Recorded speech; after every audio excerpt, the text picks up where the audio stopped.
Sharing is caring. दोनों भाई नाश्ते की टेबल पर बैठे थे।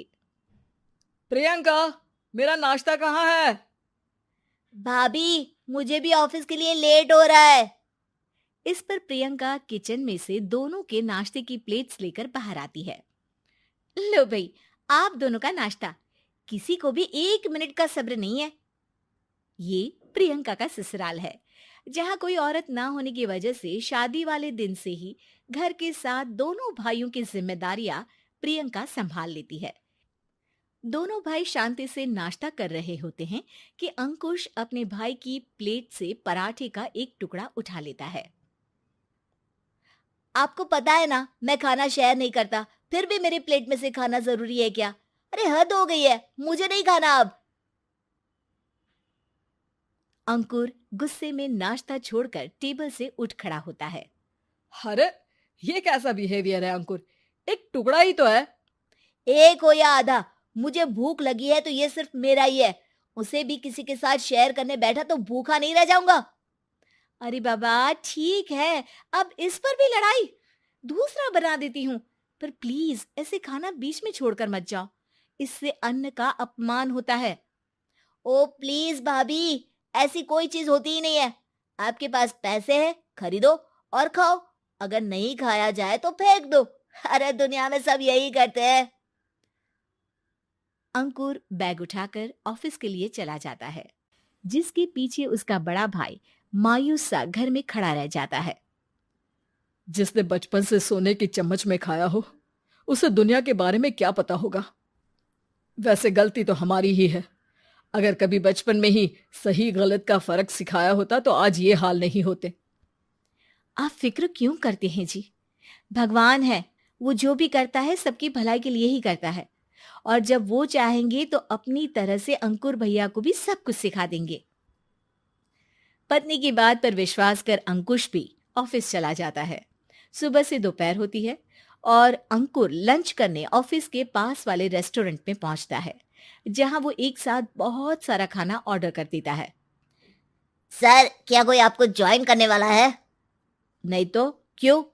अब कुछ नहीं सर, ऐसे ही। वेटर चला जाता है और कुछ देर में अंकुर का ऑर्डर लेकर वापस आता है, जिस पर अंकुर सब डिशेस में से थोड़ा थोड़ा खाकर बाकी ऐसे ही छोड़कर बिल देकर चला जाता है। वाह भगवान, तेरी माया। कहीं कोई एक एक टुकड़े के लिए तरसता रहता है और ये 5 लोगों का खाना ऑर्डर करके एक का भी पूरा नहीं खाते। पैसे वालों की माया। वेटर टेबल साफ कर बचा हुआ सारा खाना लेकर रेस्टोरेंट के पीछे घूम रहे बच्चों के पास पहुंच जाता है, जिसे देख बच्चों के चेहरे खिल उठते हैं। वाह, आज इतना सारा खाना आया। थैंक यू भैया। भगवान आपको खाने की फैक्ट्री बना दे। अगर ये फैक्ट्री मेरी होती तो तुम लोगों को कभी किसी का झूठा बचा हुआ खाना नहीं खाना पड़ता। चलो तुम लोग खाओ, पर ध्यान रखो किसी को पता ना चले, नहीं तो मेरी नौकरी चली जाएगी। इसी के साथ दिन बीतता है और रात को दोनों भाई एक साथ घर पहुंचते हैं। कुछ देर में सब डिनर करने बैठते हैं, जहां अंकुश अंकुर को समझाने की कोशिश करता है। अंकुर, अगर हमें लाइफ में सब कुछ मिला है, इसका ये मतलब नहीं कि तुम उसका गलत फायदा उठाओ, बल्कि तुम्हें उसकी मदद से दूसरों को भी मदद करनी चाहिए। भैया, जिनके पास नहीं है उनकी वजह मैं तो नहीं ना।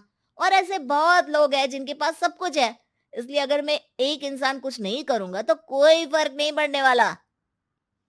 तुम्हारे भैया बस एक चीज समझाना चाहते हैं कि जिस चीज की हमारे पास कमी नहीं है, उसे बर्बाद करने से अच्छा है कि लोगों के साथ शेयर करें। इससे हम सिर्फ सामान नहीं, खुशियां भी बांटते हैं, और इसमें तुम्हारा ज्यादा कुछ तो जाएगा नहीं। भैया भाभी की बात सुन अंकुर कुछ बोले बिना उठकर चला जाता है। इसी तरह दिन बीतते रहते हैं, जिसमें अंकुश और प्रियंका कोशिश तो बहुत करते हैं, पर अंकुर पर किसी भी चीज का कोई असर नहीं पड़ता। एक दोपहर अंकुर सैंडविच खाते हुए सड़क के किनारे चल रहा होता है।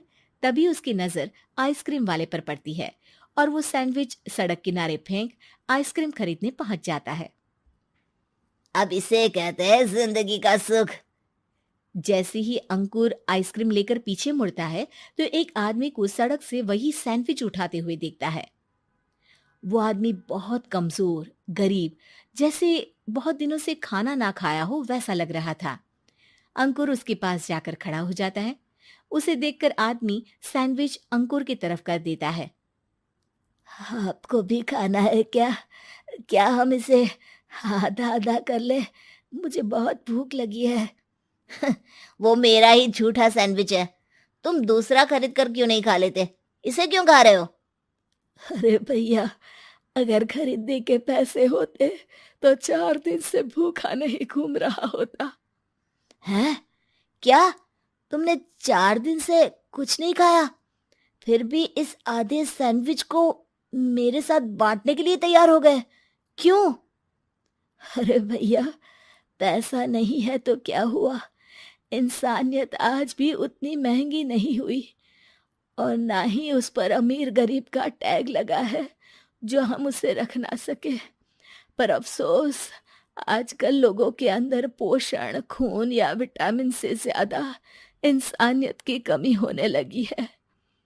आदमी की बातों से अंकुर को समझ में आ जाता है कि वो आज तक कितना गलत काम करता आ रहा था। इसके बाद से वो अपनी किसी के साथ शेयर नहीं करने और खाने को बर्बाद करने वाली आदत को छोड़ देता है।